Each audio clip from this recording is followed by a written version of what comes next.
Hey sis, welcome back to Hey sis, hey bro, hey sis.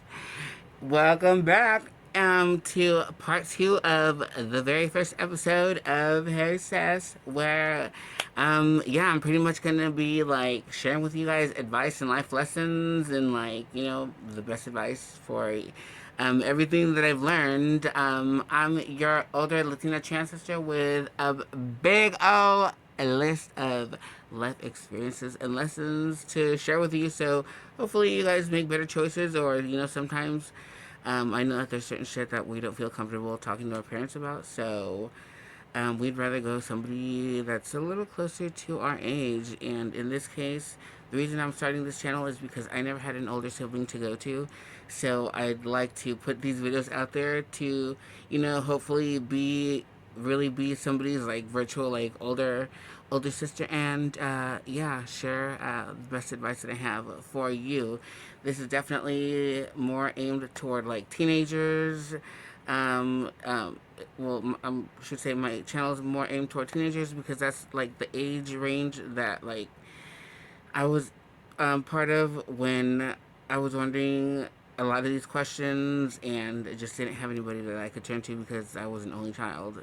So yeah, any other fellow only children out there know what the fuck I'm talking about. Where there's certain things that you may want to talk to somebody and you really don't have anybody to do it with. So yeah, you kind of have to like rough it and like figure shit out on your own. But anyway, I'm here to change that. My name is Jordana, and this is the second part to the very first episode of Hey Sis. And if you haven't watched the first part, I definitely recommend you go back to watch it because it's like a little intro to me, and it has obviously the first set of questions that I answered. This is going to be the second part, and the only reason I'm doing this first episode in a two-parter is because my camera, for whatever reason, stopped recording, and it kind of forced me to stop. Luckily, it stopped right as I was like halfway through, so it kind of worked out perfectly. But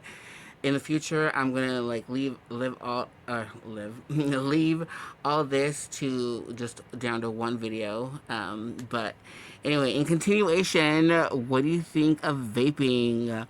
I personally, the vaping, I mean, I'm totally guilty of vaping, and I have nothing against it. I know that there's certain people that have problem with it. I mean, it's really preference.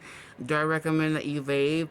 I don't recommend you do any of that shit, anything that may harm you or may not be like the best thing for you. But ultimately, you guys, what it really comes down to is you and your choice, the decisions that you make.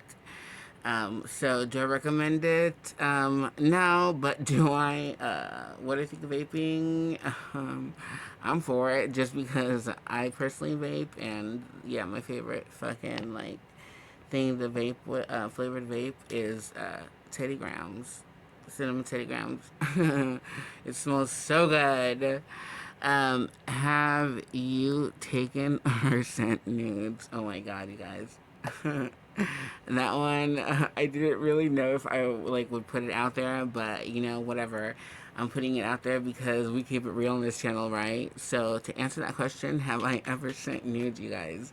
That's a funny one. It makes me a little bit shy to answer it. But have I sent nudes? No, you guys, I have not. I've shown I've sent, I should say, highly suggestive pictures but nothing nude. Have I received them? Absolutely. And I have nothing against them. But I personally, no. I personally don't do that. I'm way too shy, but I do and have sent in the past sent some, suggestive pictures. And that's all I'm going to say about that. Let's see. Worst date. Worst date. And this one kind of comes with like a little advice, and the advice is if y'all feel If y'all feel inclined to do exactly what I did, then by all means, please do so. Because some of these motherfuckers really just like are unreal. So worst date would have to be like this dude that I went out with, and the story really isn't very long, but um, it was just kind of like unbelievable because like of what was going on. Like I said, I've never been the type to be glued to my fucking phone. I think that shit is annoying. I think it's rude as fuck. And it's just like, it makes me really kind of feel bad for whoever, like these people that I just see them like they're stuck on their phone. They're stuck on their goddamn phone, and it's just like, yo, like why are you on that shit so much? Like it's fucking sad. Like because like you're literally fucking watching other people living their lives and thinking that that's living. Like, do you see how fucking sad that is? That sounds like. I mean, honestly. But anyway, people do that shit, and so whatever. As it is, it fucking gets on my last nerve. But anyway, this dude, we were on a date, so definitely no, you shouldn't be on your fucking phone the entire time. But anyway, this guy was. So check this out. We eventually get down to the fucking movie theater. I forgot what movie we went to watch. Anyway, I didn't even give a fuck because like that's just how fucking tired and like done I was with that shit.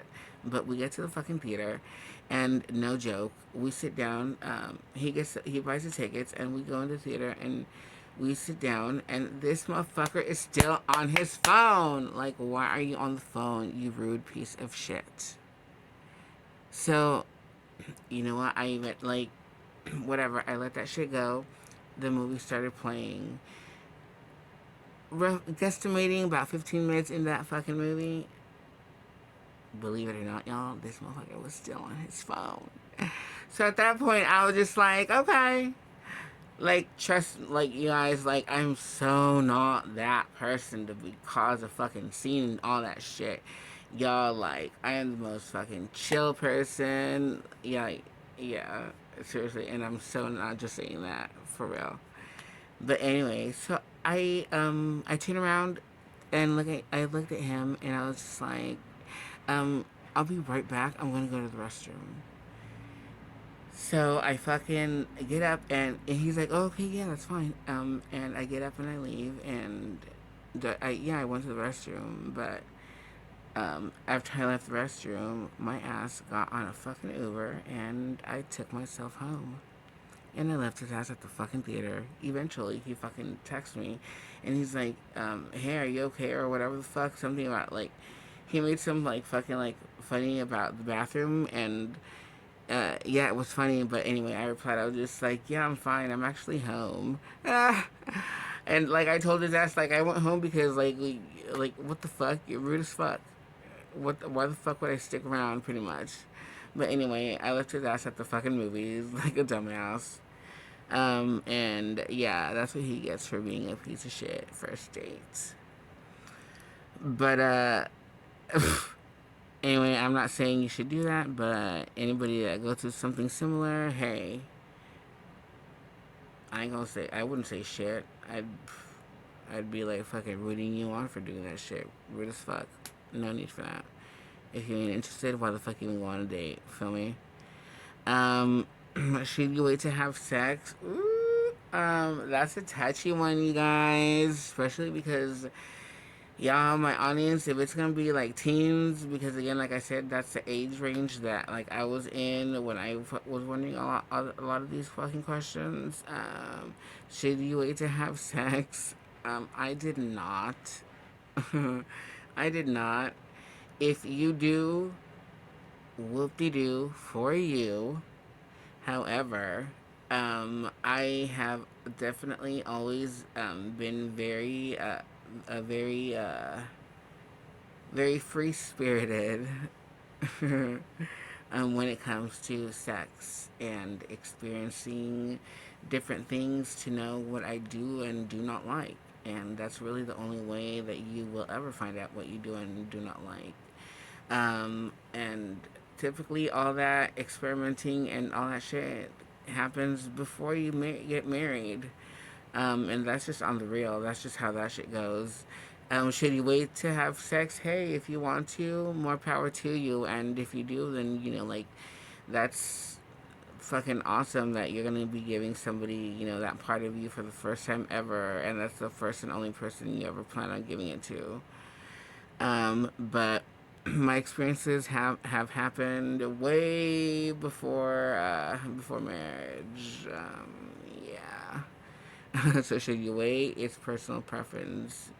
You can if you want to. If you don't want to, then don't. But if you're gonna experiment, then allow yourself to really experiment. Go into it with an open mind, and that way you really know yourself, and you can tell your partner what you do and don't like, and genuinely be able to give an answer that is spot on, because you really do know what you don't and don't like by then. Um, body and facial hair. Do girls like it, ladies? Now, ladies. Now, obviously, I'm saying ladies because gentlemen are the only ones that can grow facial hair. The exception being my trans fellas that are on, going through their hormone treatment and are growing out their facial hair. Hey, you guys, yeah, yeah, that's another thing. Like it really depends on the person. It depends on the person. I love a guy with body hair and facial hair, the whole fucking thing, because I think the hair is what makes a man a man. If I wanted, like, if I wanted a fucking like smooth surface, I don't know. I'd fucking like, I don't know. I'd stroke my own fucking leg. Like, what the fuck? Yeah, no. That's not what I'm down with. No, I like a man to embrace his masculinity, his manliness, and part of that is body hair. And if a man has chest hair, leg hair, arm hair, whatever the fuck, I love it. And actually, I personally think it's a turn on because, like I said again, body hair and facial hair to me is part of the masculinity that makes a man a man. So I love that shit. But, some people have a problem with it. They'd rather have somebody that's clean shaven for X, Y, and Z reasons. It's different for everybody. But, again, I fucking love it. It's not for everybody, but I love it. And, yeah. If you can fucking grow a solid beard, mustache, whatever, and you fucking like, you're fuzzy, and like, I'm talking about like chest, arms, legs, whatever, fucking show it off. Fucking like, work what your mama gave you, love it, embrace it. I think it's sexy as fuck. And that brings us to the very last question that I'm going to be asking at the very end, or that I get asked, or I don't even know. I guess that I have been asked. Well, yeah, I really have been asked this question actually, and I ask myself every time, to keep myself going, and that is, how many fucks do I give? None. And y'all know why I give no fucks? Because only you are in charge of either creating or obliterating your own fucking happiness. Nobody else can. Don't worry about living for other people, because at the end of the day, ain't nobody fucking living for you. And that's just on the motherfucking real. Embrace yourself, love yourself, um, live your life to the fullest. Again, love yourself, and yeah, give zero fucks, because really, even like the people that like may talk shit, they really don't even give a fuck. They may just be fucking running their mouth just for the sake of running their fucking mouth, because they have nothing better to do. But they may not even give a fuck, because 2 seconds later, I'm almost certain that they're talking about some other shit. But they're fucking bored. But That said, you guys, thank you for tuning into the very first episode of Hey Sis. I'll see you on the next one. I'm going to be trying to post on Tuesdays and Thursdays, twice a week. Yeah, you guys, that said, thank you for again for tuning in, and I'll see you guys on Thursday. Bye.